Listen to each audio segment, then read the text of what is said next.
Hi everyone, welcome back to my channel. My name is Heather and today I am here to talk to you about all of the books that I read in August. And in August, I don't know how and I don't know why, but I have been devouring books. So this is going to be quite a long wrap up, so let's just jump in. I also have to apologize. I have developed the hiccups for the second time this morning. I don't know why, but it's going to be really hard to edit them all out, so I apologize in advance. Also, the sun's being a bit temperamental, so the lighting may change throughout this. Bear with. First, I'm going to start by talking about the physical books that I finished in August. So the first big announcement is that I finished reading The Count of Monte Cristo by Alexandre Dumas. I really enjoyed this. I wouldn't say it was a 5-star changed my life read, but I will say the ending really redeemed it, although the literal last chapter did leave a bit to be desired for me. But that last 100 pages, 200 pages was really, really worth it. And I'm proud to say that I read the entire thing, because that is an accomplishment in and of itself. I then embarked on the summer mixtape readathon hosted by Leanne of Literary Diversions and Jean of Jean's Bookish Thoughts and a few other of their friends. And so I read 3 physical books for those prompts. The first was Bellwether by Susanna Kearsley. This is another dual timeline historical fiction novel. You could call it a romance. I don't know if that's necessarily the direction I would go, as the romance is definitely secondary as opposed to some of her other books.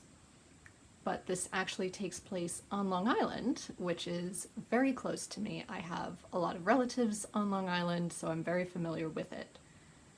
And it takes place in 1764 during the French and Indian War or the 7 Years' War, depending on where you come from. Or is it sometimes King Joseph's War? There are so many names for that conflict between essentially the British Americans and the French Canadians to the north. But this family is living their lives on Long Island, and 2 French Canadian officers are billeted at their house as prisoners. But as you can imagine, with 2 people living with a family day in, day out for over a year, forges some definite bonds, but it also tests family relationships as well.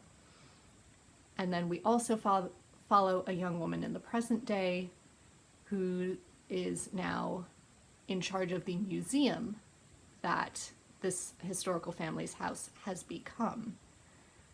And she is sort of related to them, but the family's had a falling out, and her family has been living in Canada ever since. But as she starts working at the museum, she hears the story about this officer waiting for his lover to come and meet him by the seaside, and she thinks she begins to hear and feel that ghost. I will say it was one of her better books. I still prefer The Winter Sea. I know I say that every time, but this was a fun and enjoyable read, and I did really like it. It's important to point out that this also acknowledges the reparations and the really difficult legalities, let alone lives, of both Black slaves and Native American slaves in the area, which I thought was a really nice touch. The next book I read for that readathon was part 1 of Kristin Lavransdatter saga, which is The Wreath, and that was written by Sigrid Undset, who translated this edition? Tina Nunali, I think. And this was translated from the Norwegian, and it was written in the 1920s, but it takes place in medieval Norway, about a young girl named Kristin Lavransdatter, and this starts with her childhood into, I would say, her late teens, early 20s. And it follows her life, and namely her sexuality and how that defines her place in the world.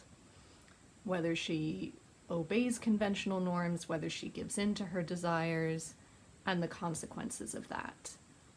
I thought that was really fascinating and really progressive, both for the time when it was written and the time it takes place in, but it had such dark connotations as the consequences of her actions, and I'm not sure how I feel about that, and I'm not sure whether that's Unset's own opinions and what she was trying to communicate to her audience at the time, or whether that's a reflection of how medieval society saw Kristen's choices.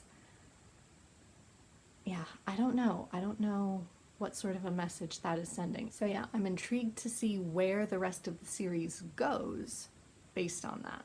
And the last book I read for that readathon was The Emperor's Babe by Bernardine Evaristo, which looks at what it would have been like to be a black slave in the Roman Empire of London in the 200s AD, which is fascinating as it is, but Evaristo also blends modern phrasing and modern society with ancient society and ancient practices, and it's written almost entirely in poetry, which was tough for me to get into, but once I got into it, it was really powerful. So I would say overall this is a very unusual book, but it's really enjoyable because of how unusual it is.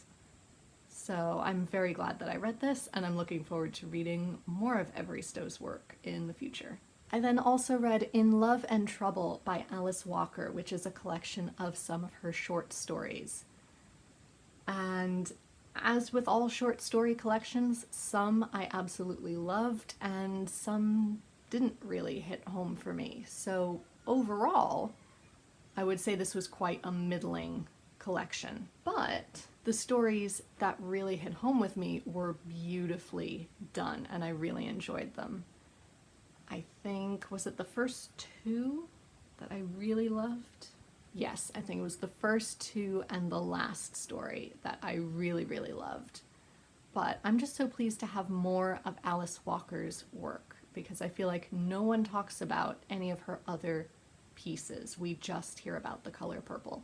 I also read this bind-up of two books, which are Mrs. Harris Goes to Paris and Mrs. Harris Goes to New York by Paul Gallico.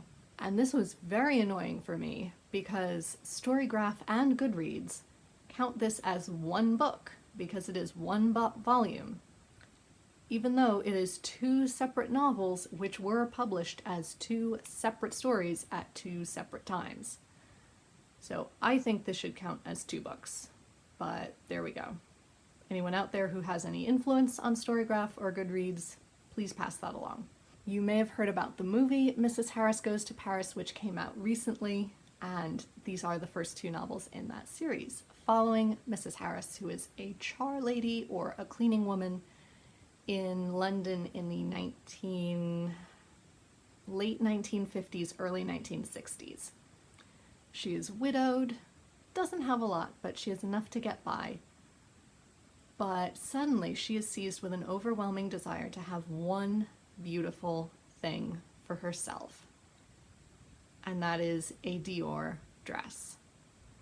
So the novel follows both her attempts at saving up enough money to afford a Dior dress, and then the second half covers her trip to Paris to attempt to buy the dress, and all of the gaffes that come with this Cockney cleaning lady walking into one of the major upper crust fashion houses of Paris, and all of the gaffes that happen, but also the ways that she changes everyone's lives for good that she touches.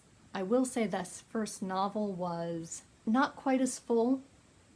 It's very basic, very straightforward. I think the film made a lot of changes to it, but I like all of the changes that they made. I will also say these novels are very much of their time, and there are quite a few gendered things said that we would not say anymore. There are quite a few offhand racist remarks that we would not get away with today. But these were published in the 60s and 70s, so they were not writing by modern standards either. In the second book, Mrs. Harris Goes to New York, our characters are much more fleshed out, which I really enjoyed. Some of the same characters return, like, of course, Mrs. Harris and her friend Mrs. Butterfield, along with other characters who she meets in Paris. And that story is about Mrs. Harris and Mrs. Butterfield knowing that a little boy who was adopted by the family next door is being horribly abused by the parents. And Mrs. Harris knows that his father is somewhere in America and has no idea that this is happening to him. And so she determines to help take this child to New York, because of course you can get anywhere in America from New York, and help him find his father and a safe home. And that one I will say I enjoyed more because of all of the reasons that I listed earlier. However, my other great disappointment is that you cannot find the last two novels in print anymore. You cannot find Mrs. Harris Goes to Parliament or Mrs. Harris MP anymore, and you cannot find Mrs. Harris Goes to Moscow anymore. And I'm really hoping that someone in Bloomsbury or any other major publisher please reprints those last two. Because if you're going to reprint the first two for the film, you have to reprint the next two as well. I then read The Mirror and the Light, and this is the play version. So it was written by Hilary Mantel and Ben Miles, who plays Cromwell in the theater versions. And I thoroughly adored this adaptation. It has not come to New York yet. There's no word on if or when it will come to New York, but I really hope it does, because I got to see the first two and they were amazing. So I really want to go full circle and see this third play as well. But in any case, I have read it, and I think what I love about the play adaptations is that it really brings the characters and the situations and the intrigue and the court tensions to the fore. I feel like the novels are also wonderful, but Hilary Mantel's writing style is really at the fore, and it is so literary that it can sometimes be a barrier to getting through to the court stakes and the characters. But you don't have that with a play, of course, and so the characters are able to communicate so much with just a sentence or two. And I feel like that makes the court really come alive, and it makes it really powerful, which is what any good Tudor drama should be. So if you considered reading these novels, or if you read the novels and you didn't really like them, read the plays or see the plays. I feel like that will really, really help. I then read The Silent Companions by Laura Purcell, and this is a Victorian Gothic sort of novel where a young widow moves into her husband's family home, and he died there quite suddenly. He was supposed to be getting it ready for her, but then died quite suddenly, so she moves in on her own with just a cousin. And very creepy things start to happen with these silent companions, these wooden cutout paintings. Like you might have a cardboard cutout of a movie character. They were like that, but they were wooden cutouts that looked like Dutch paintings. And very creepy things start to happen. And so we see that modern timeline, and one of the characters is also reading a diary that she finds from, is it the 1630s or the 1660s, when these companions were first acquired. And they start to unravel the mystery of what on earth is going on with them. It is very, very creepy, very, very stressful, but I found the ending kind of a letdown. I feel like I wanted the ending to be far more decisive than it was. So I think I prefer the poison thread or the corset but I'm glad I read this one. And finally, for physical books, I read A Place of Confinement by Anna Dean, which is the fourth in the Dido Kent Regency Mystery series. Dido Kent is a spinster of about 35 in Regency England, and wherever she goes, some sort of mystery always unfolds. It's sometimes a murder, a kidnapping, a theft, but she can't help but poke her nose in and try to solve it, much to the chagrin of most of the characters around her. While I enjoyed this one more than book 3, which I read back in December, I was still let down by the ending of this one. I feel like this one had way too many moving pieces, a few too many twists and turns, and I feel like the ending was really unresolved. I feel like she did resolve it, but that I completely missed what the ultimate crime was that happened to this young woman that went missing, and why the character who did it. I know justice was served, but apart from that, I'm still a bit fuzzy. So I don't know. I will think about whether I keep this series on my shelves. There were also a few typos that were very easily, that could have been very easily fixed. The name of her original home changed in this book, because the title of book 1 is Belfield Hall. I can see it over the camera on my shelves, but throughout this book, it was known as Bellsfield Hall. So I don't know what's going on there. Is that a change because this is a British edition and the first book is an American edition? Or was that really lazy editing on someone's part? I don't know. Let me know if you've also read this series. I then finished a few digital books as well, so buckle in for those. The first was The Davenports, which was a digital ARC that I received, and this is young adult historical fiction that takes place in Chicago round about the turn of the century. It's before World War I, certainly, and it's about Black society in Chicago and how there were extremely rich and influential Black families at the time, and all of the troubles that they go through, both romantic and social and legal and economic. I really liked this story. I feel like it is so important to be told. I feel like it was quite a fun read. It was very informative.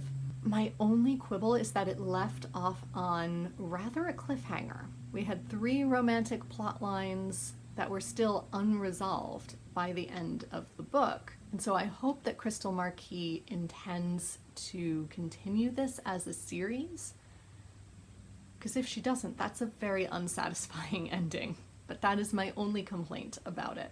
I also finished season 2 of Lore Olympus. This ended towards the middle of August, and I believe season 3 is picking up. This is a webcomic by Rachel Smythe, who I believe is from New Zealand. And it is a retelling of many Greek myths, but mainly Hades and Persephone. And since we're in season 2, so many twists and turns have taken place, I can't summarize it any more than that. But it is all available online. In addition to, the series is now being bound into physical volumes, so you can look out for those if you prefer having physical copies of graphic novels. I then listened to the audiobook for the next Linda Walheim mystery, which is called For Time and All Eternities, and these are still by Mettie Ivy Harrison. And these follow Linda Walheim, who is the wife of an LDS bishop in Utah, and all of, again, the mysteries that just crop up in her life, and she can't help but poke her nose in and try to figure out the truth of it all, much to the chagrin of her husband. Each book focuses on a pitfall or a sticking point that the Latter-day Saint Church has yet to deal with. And if you are new here, the Latter-day Saint Church is better known as the Mormon Church. However, the term Mormon was developed as a slur against them, so I try not to use it, mainly because my best friend is LDS. So LDS is a more acceptable term to use. So the first book was just the opening book. Book 2 focused on LGBTQ issues within the LDS Church. This book focused on polygamy, which is illegal within mainstream LDS practices. It is illegal within the entire country of the United States. Vague spoilers here have to be given. If you want to know absolutely nothing, go away now and come back in a minute or two. This was written in the aftermath of when the LDS Church passed some sort of edict about LGBTQ church members. And I believe that was back in 2015. And that really rankled a lot of families within the church. And it caused a lot of them to resign their membership to the church and leave the church altogether. While it rankles Linda a great deal, she still stays, but one of her sons decides to leave. It's hard on her, but she understands why. It is very hard on her husband. And we see those tensions unfold throughout. But not only that, the son has not only left the church, but he has become engaged to a girl without their knowledge. She has also left the church, and she grew up in a polygamous family. And so he invites his parents to meet her family, not only to meet the family, but also because his fiancée is really worried about one of her younger sisters and is worried that she is being abused. But since she doesn't live at the house anymore, she can't be sure. And she's heard that Linda was able to solve other mysteries within the community, so she asked, would Linda please go in and let her know what she thinks is going on? So Linda agrees. And not only are there very strange things going on, not only is this girl's father a terrible person for any number of reasons, but he also winds up murdered. And it's down to Linda to figure out what's going on, because of course they can't call the police without the entire family, including all of the children, being arrested. This book was terrifying. It was deeply unsettling on a number of levels, which makes sense based on what I've just said, but it's also very educational and very informative, not only about current church practices, but about church history. And it taught me things that I didn't know about Joseph Smith and Brigham Young and the emigration from New York to Nauvoo to Missouri to Utah. Not all of it sat well with me. Not all of it sits well with current members. I've had discussions with my friend about the fact that she still can't reconcile herself to the fact that some of her ancestors were polygamists. But that's something that she's working with, because you can't change the past, but we can change the present. And that's what I think these books do so brilliantly, is they grapple with those really tough issues that the real LDS Church is dealing with, shows you all sides of it, and then leaves you to think about it and to come to your own conclusions. In a similar religious theme, I also read The Making of Biblical Womanhood by Beth Allison Barr. And this is a nonfiction book coming from Beth Allison Barr, who is a biblical scholar and church historian. She teaches at, I believe, Baylor University, and she is, or was, the wife of an evangelical minister. But this book opens with you discovering that she and her husband were asked to leave their home church a few years ago. I believe this all kicked off around 2017 or 18, because they questioned where women's place in the church was. And the church was not willing to consider that women could teach a high school boys' Sunday school class, and so they were asked to leave. And this, of course, they were heartbroken, they were infuriated, they went through a range of emotions, and she chronicles that. And then goes back to all of the reasons why most evangelical churches, certainly here in the US, cling to the idea of biblical womanhood being submissive, quiet, and supporting men, but not given any positions of authority themselves. And she examines each one and then goes back into the text, into its translation history, into church history to explain why evangelicals have gotten that point wrong. And I thought, given everything that's going on in the US at the moment and a number of other things, I thought that would be a really fascinating read. And indeed it was. I'm not sure that I agree with all of her points, especially her points about the Pauline letters. I still have a lot of issues with Paul's letters, and I don't feel like her arguments really hold up, but I thought the rest of the book was really, really good. It is quite short. Sometimes it gets a bit dense, but ultimately it is really, really worth it. I then had my first DNF in a while, and that was the arc of the book Ithaca by Claire North. And this is, as you would imagine, a Greek myth retelling of the women of Ithaca, which is Odysseus's home island. So based on that, I foolishly thought that this would focus on Penelope as she is waiting for Odysseus to return from his Odyssey. But honestly, it was hard to tell whose perspective it was being told from until a couple chapters in, when I finally figured out it was being told from Hera's perspective. I don't know why it was being told from Hera's perspective. And because Hera is a very jealous and cynical goddess, no surprise given everything that Zeus put her through, we therefore get a very cynical and very negative view of everything that is going on, which after a couple hundred pages just really wears on you. And I just couldn't take it. It never focused on any one character for too long. The history was a bit murky. It was hard to tell how events intersected. I wanted to really love it, but I didn't love the way it was constructed and the way it was written. I did, however, love Phaedra by Laura Shepperson. This is another digital arc, and this one looks amazing.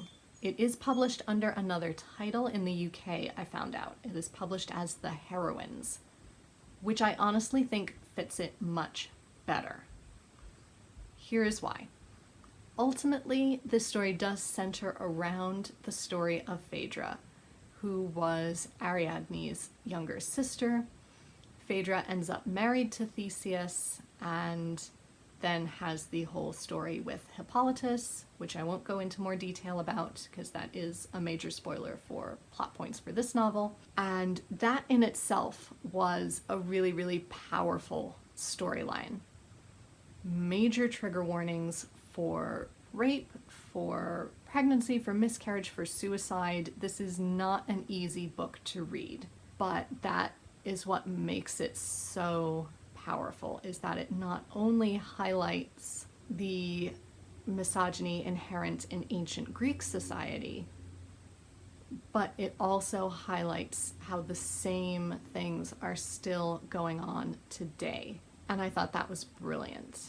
And it does that by not only focusing on Phaedra, but also on other peripheral female characters around her, such as her maid, who is an old woman, one of the young Athenian tributes who is brought with Theseus to Minos, a young bull leaper on Minos, as well as Medea, who shows up every now and again when she gets to Athens. And what made it really powerful was the night chorus, which is the voices of all of the poor women on the island, namely all of the female servants throughout Athens, and hearing about all of their mistreatment. And even though Phaedra is searching for justice, what consequences has that wrought for them? It is devastating, but it is so powerful, and I truly loved it. And the final book that I read in the past month was The Empress by Gigi Griffiths, I believe. And this is a novelization of a Netflix series that will be premiering at the end of September about Empress Elizabeth of Austria, and Cece was her nickname. I really enjoyed this. I love finding out more about Empress Elizabeth. However, this book brought up a lot of points that made me sit there and think, wait, is that true? And I then discovered that there aren't a lot of books out there in English about the Empress Elizabeth for people to go back and fact check this show. So that made me a little bit wary of it, but it does mean that in September I'm going to read the one biography of Empress Elizabeth that I do have, and that will clear up a few of my concerns, and that might raise it in my estimations a little bit. But the main thing that I really disagreed with was how they left out certain aspects of Elizabeth's character. I loved that they included her pride in her very long hair. I love that they included her poetry writing and the fact that she was an amazing horsewoman. I loved all of those items, but I'm really disappointed that they left out basically her eating disorder. I don't know that it's been officially diagnosed, but if you read anything about Empress Elizabeth, it becomes very, very obvious that she had some sort of eating disorder. She was obsessed with the size of her waist. She therefore developed very strict eating regimens and exercise regimens, and when she was corseted, I believe her waist was 19 inches in circumference. And so they did not mention that at all, which, okay, that's a choice you can make. But then there would be lines in the text about how she refused to be squeezed into or corseted into a particular look and therefore a particular role in society and in the court. And I just sat there going, you cannot make statements like that and not reference the fact that she also had this unhealthy obsession with her own body image. Maybe that developed later in life and that's something they're going to address in future seasons, and it's just foreshadowing. But I feel like if they're not going to touch upon it at all, that is doing her such a disservice because you are ignoring a large part of her life.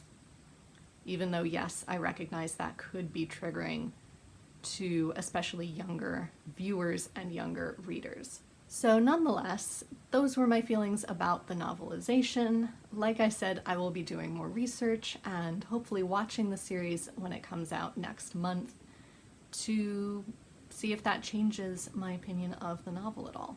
But there you have it. Those were all of the books that I finished in August. I have 2 more on the go right now.